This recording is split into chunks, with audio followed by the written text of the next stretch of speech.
تو نبی کا کافروں کو بددعا کرنا بھی رحمت کا ذریعہ ہے.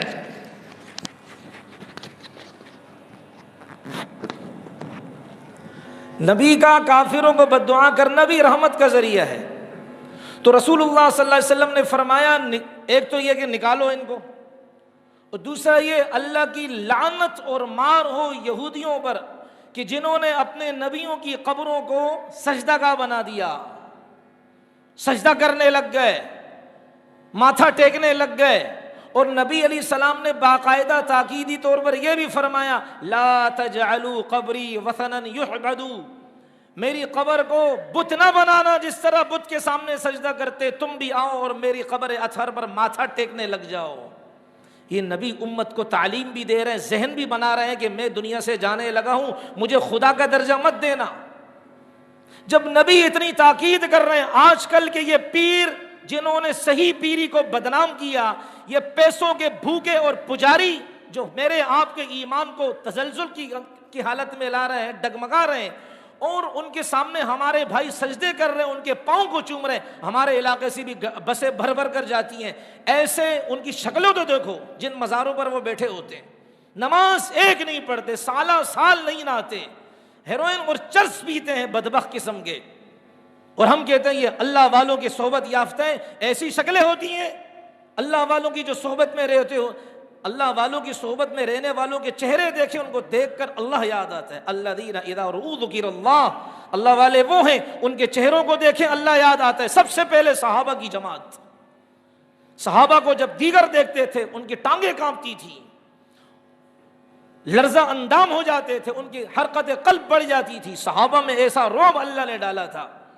تو رسول اللہ نے فرمایا اللہ کی لعنت ہو یہودیوں پر، عیسائیوں پر، انہوں نے اپنے نبیوں کی قبروں کو سجدہ گاہ بنا دیا، تم میری قبر کو بت کی طرح سجدہ گاہ نہ بنانا.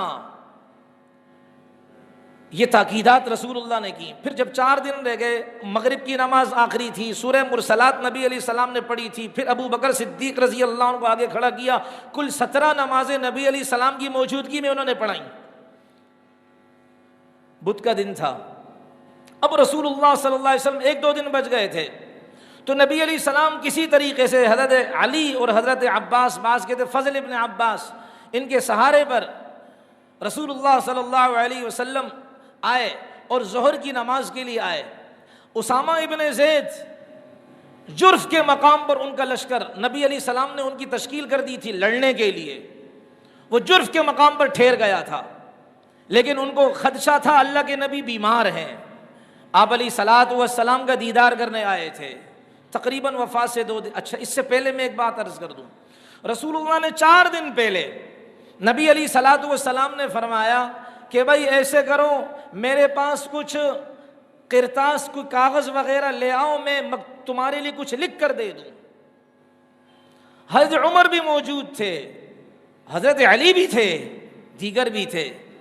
تو رسول اللہ صلی اللہ علیہ وسلم نے فرمایا میں کچھ لکھنا چاہتا ہوں، لکھوانا چاہتا ہوں، قرطاس لے آؤ، قرطاس، کوئی کاغذ، کوئی ایسی چیز جو لکھنے والی ہو، میں تمہارے لکھ کر دے دوں. حضرت عمر نے کہا حسبنا کتاب اللہ، اللہ کے رسول ہمیں اللہ کی کتاب کافی ہے. دین تو مکمل ہو گیا، ساری باتیں کتاب اللہ میں، دنیاوی بات رہ گئی. اب آپ کی طبیعت صحیح نہیں ہے تو دنیاوی بات کے لکھوانے کی ضرورت نہیں ہے. اس لیے حضرت عمر نبی کے مزاج کو جانتے تھے کہ نبی تکلیف میں ہیں. اب بعض کہتے ہیں لکھوا لو، بعض کہتے نہیں چھوڑ دو. رسول اللہ صلی اللہ علیہ وسلم کے قریب شور شغب ہوا. آپ علیہ السلام نے فرمایا اچھا بھائی قوموا عنی، اٹھ جاؤ مجھ سے. یار لوگ تو سمجھتے ہوں گے نا، یار لوگ جو صحابہ سے بڑی محبت کرتے ہیں ماشاءاللہ، جن کے دل میں اتنی محبت ہے کہ ان کے چہرے کالے ہوں گے نبی صحابہ کی محبت سے. انہوں نے آ کر یہاں کیا ہے ڈھکوسلا مارا ہے کہ جی رسول اللہ حضرت علی کی خلافت کی بات کرنا چاہ رہے تھے. ان یار لوگوں کو ہمارے بڑے بڑے ہوٹل والے اپنے قربانی کے جانور بھی دے رہے ہیں. خدا کی مار ہو، صحابہ کے دشمنوں کا تعاون کرتے ہو، امی عائشہ کی دشمنوں کا تعاون کرتے ہو. تو حضرت بات یہ عرض کر رہا تھا کہ رسول یہ بات پھیلائی گئی کہ رسول اللہ حضرت علی کی خلافت لکھوانا چاہ رہے تھے.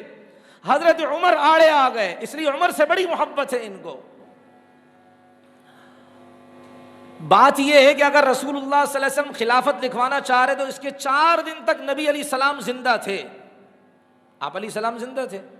اگر نبی علیہ الصلوۃ والسلام نے خلافت لکھوانی تھی تو 4 دن کے اندر اندر کسی موقع پر حضرت علی کو بلوا کر لکھوا لیتے نا. کہتے نہیں حضرت علی ڈر گئے تھے. بھائی یہ کیسا مشکل کشا جو ڈرتا ہو؟ مشکل کشا تو اس کو کہتے ہیں جو سب کائنات کی مشکل کشائیں کرے، مشکلیں آسان کرے. خود اگر مشکل میں پھنس جائے تو مطلب وہ مشکل کشا نہیں ہے. اور اگلی بات، حضرت علی رضی اللہ تعالی عنہ سے خود ایک موقع پر کسی نے کہا کہ آپ علیہ الصلوۃ والسلام نے کچھ لکھوانے کا کہا تھا. کہا آپ علیہ السلام نے لکھوانے کا کہا تھا اور آپ علیہ الصلوۃ والسلام سے کو میں نے بھی منع کہ اللہ کے رسول لکھوانے کی ضرورت نہیں ہے.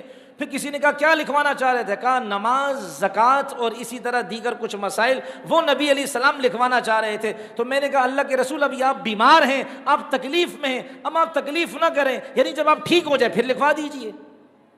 اور تیسری یا چوتھی بات یہ ہے کہ جب نبی علیہ السلام نے فرمایا میرے لیے کچھ لکھوانے کے لیے لے آؤ، تو یہ لکھوانے کا سامان وہ کاتب لاتا ہے. تو کاتب کون تھے نبی علیہ السلام کے؟ حضرت علی تھے اس موقع پر. لیکن حضرت علی کو جب کہا گیا پھر بھی نہیں لائے، تو اس کا مطلب یہ ہے کہ رسول اللہ خلافت کا مسئلہ نہیں بتا رہے تھے.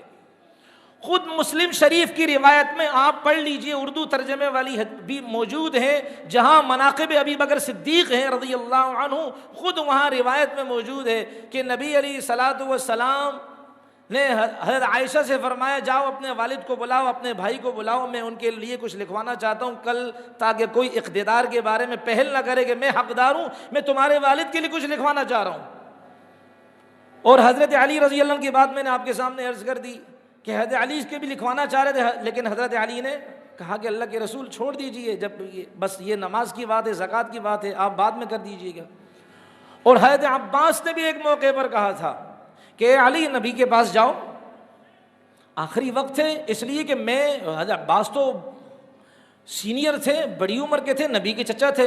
تو حضرت عباس نے حضرت علی سے اپنے بھتیجے سے فرمایا کہ میں قریش والوں کے اوپر جب مرنے کے فوتگی کے علامات آتی کی نشانی آتی میں پہچان لیتا ہوں. اللہ کے رسول چند دنوں میں اللہ کو پیارے ہونے والے وہ نشانیاں جو ہمارے خاندان سے چلی آ رہی ہیں، اب محمد صلی اللہ علیہ وسلم کے چہرے پر بھی میں نے دیکھی ہیں. اس لیے جائیں کو خلافت کے بارے میں کچھ بات کریں.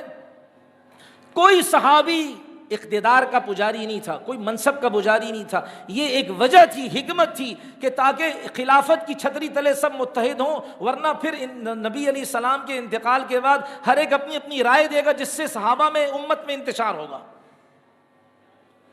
تو رسول اللہ صلی اللہ علیہ وسلم کے پاس آپ جائیں. تو حضرت علی نے کہا بھائی میں نہیں جا رہا. اگر نبی کے پاس میں گیا، نبی علیہ السلام نے ہمارے بارے میں خلافت کا کہہ دیا تو ٹھیک ہے، اگر نبی علیہ السلام نے ہمارے بارے میں نہیں کہا، قیامت تک ہماری نسل سے خلافت کا سلسلہ ختم ہوگا، تو میں نہیں جا رہا. لوگ کہیں گے نبی علیہ السلام نے جب آپ لوگوں کے بارے میں کہا نہیں، اس کا مطلب کہ آپ لوگ نہیں ہیں، اس لیے ہم آپ کو اقتدار دیتے ہی نہیں ہیں. یہ ایک علمی بحث ہے. خیر، رسول اللہ صلی اللہ علیہ وسلم 4 دن تھے لیکن حضرت علی کو بلایا نہیں. اس کا مطلب یہ ہے کہ حضرت علی کی خلافت کا مسئلہ تھا ہی نہیں. اور پھر اب نبی علیہ الصلوۃ والسلام 2 دن تقریباً رہ گئے تھے. رسول اللہ صلی اللہ علیہ وسلم ظہر کا وقت ہے. آپ علیہ السلام اپنے 2 صحابہ حضرت علی، حضرت فضل ابن عباس یا اسی طرح کوئی اور بھی صحابی کا نام آتا ہے، بعض حضرت عباس کا بھی نام لیتے، یہ دونوں نبی علیہ السلام ان کے سہارے آ رہے ہیں اور پاؤں مبارک زمین کے ساتھ لکیریں بناتے ہوئے آ رہے ہیں. پاؤں مبارک میں جان نہیں ہے. صحابہ نے محسوس کیا، حضرت ابو بکر نے محسوس کیا. حضرت ابو بکر پیچھے ہٹنے لگے. نبی علیہ السلام نے فرمایا علی اثرک یا ابا بکر، اے ابو بکر اپنی جگہ پر کھڑے رہیے. اور رسول اللہ صلی اللہ علیہ وسلم حضرت ابو بکر رضی اللہ عنہ کے الٹے ہاتھ کی طرف، لیفٹ سائڈ کی طرف نبی علیہ الصلوۃ والسلام کھڑے ہو گئے. نبی علیہ السلام بیٹھ کر نماز پڑھا رہے ہیں. حضرت ابو بکر نبی علیہ السلام کو دیکھ کر نماز پڑھ رہے ہیں. امت ابو بکر کو دیکھ کر نماز پڑھ رہی ہے. یہاں تک بات آئی تھی. یہ بتانا تھا اپنی زندگی میں کہ میں پریکٹیکلی طور پر تمہیں بتا رہا ہوں میرے بعد میرا خلیفہ یہ ہے، ابو بکر ہے، لہذا تم اس کی نقل کر رہے ہو، اس کی نقل ایسی ہے جیسے محمد پاک کی نقل کرنا. اب جب نبی علیہ الصلوۃ والسلام نے ظہر کی نماز پڑھ لی، پھر نبی علیہ الصلوۃ والسلام وہ ممبر پر بیٹھ گئے دوبارہ. اور رسول اللہ صلی اللہ علیہ وسلم نے انصار ابو بکر صدیق رضی اللہ عنہ ان کے فضائل بیان کیے، ان کے حقوق بیان کیے. نبی علیہ السلام نے فرمایا یہ میرے انصار صحابہ ہیں، میرا دل میرا جگر ہے یہ. کیوں؟ میں جب مکے سے آیا 2 آدمی تھے، میں اور ابو بکر، انہوں نے ہمیں پناہ دی، سینے سے لگایا. ان کے بڑے حقوق ہیں. لہذا ایک زمانہ آئے گا تم بڑھتے جاؤ گے، انصار گھٹتے جائیں گے جیسے کھانے میں نمک گھٹتا جاتا ہے. لہذا ان کا حق ادا کرنا، جو بھی تم میں حکمران آئے گا تم ان کے اچھوں کی اچھائی کی قدر کرنا، ان سے خطا ہو جائے درگزر کرتے رہنا. اور ابو بکر صدیق رضی اللہ عنہ کے بارے میں فرمایا آپ علیہ السلام نے سب کے احسان کا بدلہ ادا کر دیا، لیکن ابن ابی قحافہ کا بدلہ ادا نہیں کیا، اللہ ہی بدلہ ادا کریں گے. نبی علیہ السلام نے فرمایا میری مسجد نبوی کی طرف لوگوں کی جو روشن دان، لفظ باب بھی آتا ہے دروازہ، جو لوگوں کے کھلے ہیں، 2 گیٹ تھے، ایک مسجد نبوی کی طرف اور ایک دوسری طرف. تو نبی علیہ السلام نے فرمایا سب اپنے دروازوں کو جو مسجد نبوی کی طرف کھلنے والے ہیں آئندہ سے بند کر دو، دروازہ صرف ابو بکر کے گھر کا کھلا رہے گا، اور سب دروازہ بند کر دے. اور پھر رسول اللہ صلی اللہ علیہ وسلم نے دوبارہ آپ علیہ الصلوۃ والسلام نے کہا یہود و نصارہ کو جزیرہ عرب سے نکالو، اور مرد قلندر مرد درویش حضرت عمر نے اس بات کو پورا کیا. میں نے عرض کیا کیوں؟ نبی علیہ السلام نے یہ فرمایا اس لیے کہ مکہ مدینہ ہیڈ کوارٹر ہے، مکہ مدینہ ہمارا دل اور قلب ہے، مکہ مدینہ ہمارا مرکز ہے. مرکز کے اندر سازشی لوگ آئیں تو امن خراب ہوگا، دل اگر خراب